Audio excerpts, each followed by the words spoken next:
Welcome to Let Me Fix This. Enjoy the video. You begin by proving you control the domain and preparing an admin email. This avoids delays.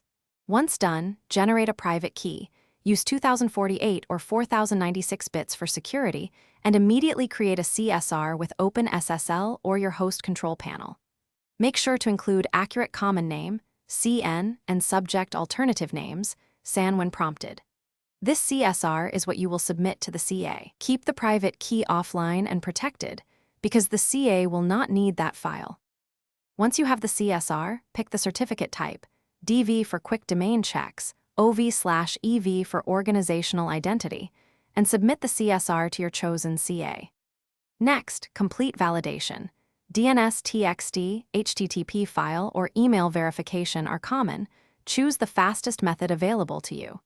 If you selected OV or EV, be prepared to upload organization documents and respond to CA requests. Make sure to monitor the verification email or DNS changes. After issuance, download the certificate plus any intermediate chain and install them on your server, following your server's format, PEM, PFX. Then configure your web server, Apache, Nginx, or other, to serve the full chain and enforce TLS1. 2 or newer, enable strong ciphers and HSDS as needed. Finally, test with SSL diagnostic tools to confirm the chain, hostname match, and OXP/CRL behavior. If clients see errors, recheck chain order and that the private key matches the certificate. Thanks for watching. If you found this helpful, don't forget to like and subscribe.